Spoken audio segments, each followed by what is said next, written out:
Hi, I'm Samantha McDouglas from thebridgeteachers.com. Come look over my shoulder at a defense problem. On this auction, our right-hand opponent opened one club, showing 3 or more clubs and an opening hand. North and South passed throughout. West bid 1 diamond, showing 4 or more diamonds and 6 or more points. This is one of those bids that it might be worth inquiring about, as people play this very differently. In particular, the question I would ask is, does this deny a 4-card major? Some people play that it does deny a 4-card major, and other people play that it does not. East now rebid 1 no trump, showing 12 to 14 points, and whether or not they have a 4-card major probably has to do with the answer to, does 1 diamond deny a 4-card major? If 1 diamond does deny a 4-card major, then East may well have a 4-card major. But if 1 diamond does not deny a 4-card major, then I would expect 1 no trump to deny a 4-card major. In either case, 1 no trump should be a minimum opening hand. East now bid 3 no trump. This should be roughly 13 to 15 points, but could be more in this scenario where East has already limited their hand. So even with as many as 17 or 18 points, West would know that the partnership did not have enough to bid slam. Our hand was on lead. They chose to lead a spade, which I think is a good lead on this auction. If you were leading a spade, which spade would you lead? The jack. We have a sequence here. We have 3 cards in a row, missing no more than 1, the king, the jack, and the 10. When we lead from a sequence, we want to lead the top of the touching cards, which is going to be the jack.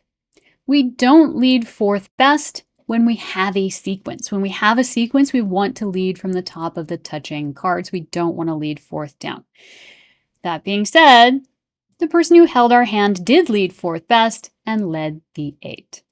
And this is going to be a little bit of a painful example of why we don't want to do this, because Declarer played the 2, partner played the 3, and Declarer won the trick with the 9. One of the big reasons that we lead the touching cards from a sequence rather than leading low is to prevent cards that don't deserve to win from winning. For instance, in this case, there is no scenario where the 9 of spades should be winning. We have just given Declarer an extra trick for free. This has also set us behind on the defense because we've lost a round to establish our suit. It also has probably confused partner because the 8 will look like a high card and not low from an honor. Declarer now went about setting up their suit. They cashed the ace of diamonds. We played low. They played low, and partner played the queen. So let's take a moment and talk about the diamond suit. Why would partner play the queen? The first reason that probably pops into your head is that it is the only diamond that partner has. And this is a likely possibility, but it is not the only possibility. What other scenario would partner play the queen with?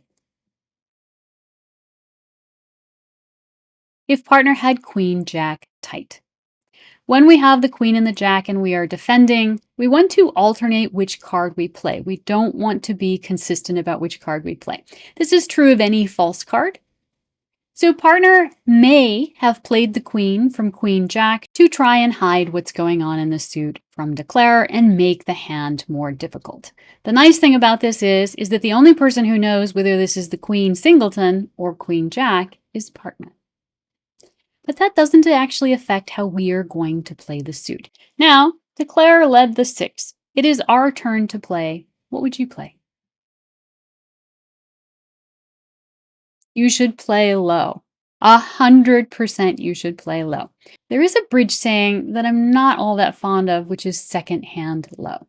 Now, the thing about bridge sayings is they exist for a reason. And it's really important to understand the reason so you know when to apply them and when not to.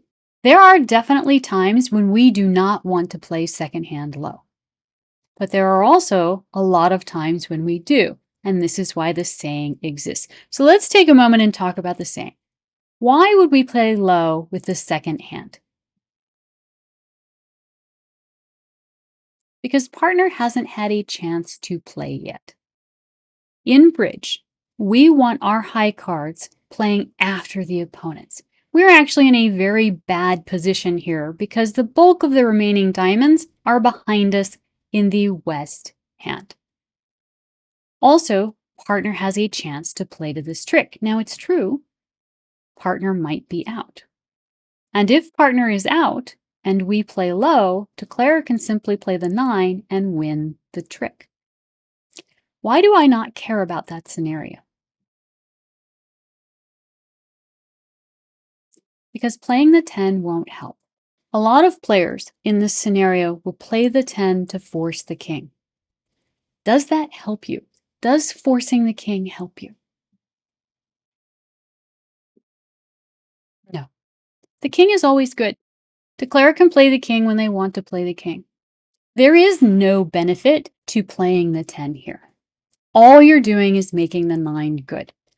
But I want to show you how to work through that so you can see it with confidence.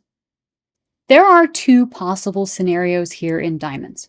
One is partner had the singleton queen of diamonds. The other scenario, as we discussed, is the partner has the queen and the jack of diamonds. So let's take a second and visualize the suit. If partner had the singleton queen of diamonds, what diamonds remain in the east hand? East would have the jack and the 5. If you visualize for a moment East having the jack and the 5 of diamonds, does it matter which card you play? No. If you play the 8, they're going to win the king and now lead the 3 back to the jack, dropping your 10. If we go back, playing the 10 doesn't help. If they play the king, they win, they lead back to the jack and drop our 8. No matter what we do here, if declarer has the jack and the 8, they are taking the rest of the diamond tricks, and there is nothing we can do about it. So you might say, well, Sam, why does it matter what we do then? Because partner having the singleton queen is not the only scenario here. Let's go back. Remember that partner might have the queen and the jack. And if partner has the queen and the jack, what diamonds does East have? Just the 5. And if partner has the queen and the jack, does it matter which card we play? Yes, very, very much. If partner has the jack, we're entitled to a diamond trick. If we play the 8, if declarer plays low, partner will win the jack. And if declarer plays high, partner's jack will fall under the king, but our 10 will be good. Let's go back. The advantage of thinking about the suit like this is we know that there are only two scenarios. Partner has the jack or declarer has the jack. If declarer has the jack, it doesn't matter what we play. So we throw out that scenario. This is an essential skill in bridge. Thinking about the possibilities, throwing out the possibilities where what you play doesn't matter. If East has the jack, it doesn't matter what card we play. So we don't need to think about that at all. But if partner has the jack, then it matters very, very much which card we play, because if we play the 10 and declarer plays the king and partner plays the jack, this just cost us a trick. Now declarer's 9 is good, and when they lead the 9, our 8 falls. And now we don't get a diamond trick, and we should have. Let's go back.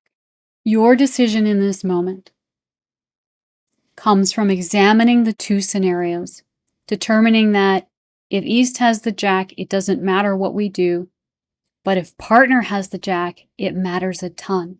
So we play as if that scenario is true. And now imagining partner having the jack, we obviously want to play the 8, because when we play the 8, our 10 becomes good. And it doesn't matter whether declarer plays the king or not.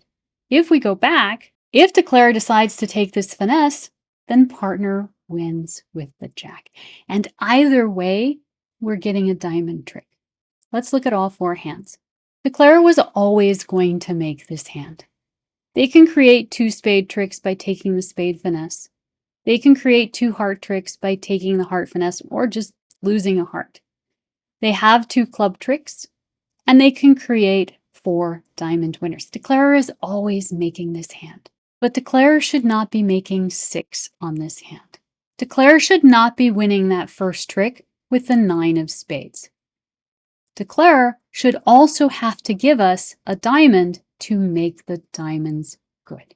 If we lead properly by leading the jack of spades on the first trick, and we play low on this trick, either letting partner's jack force the king or letting partner win the trick with the jack, we will hold this contract to 10 tricks instead of 12. Now, it might not seem like a big deal, but every trick the opponents take is more points for them. Why lose points you don't have to lose? And of course, if you are playing duplicate, the difference between the opponents making 4 and the opponents making 6 can be the difference between a very good score and a very bad score. On this hand, it is absolutely appropriate to play second hand low. We want to give partner the opportunity to force the high card or win the trick. Partner hasn't played yet. A lot of times, that's why second hand low applies, is because partner has the ability to win the trick more cheaply or more efficiently than we do. Give partner a chance to play. Thank you. Happy October! We have some fun hands coming your way. Be sure to like and subscribe so you don't miss any.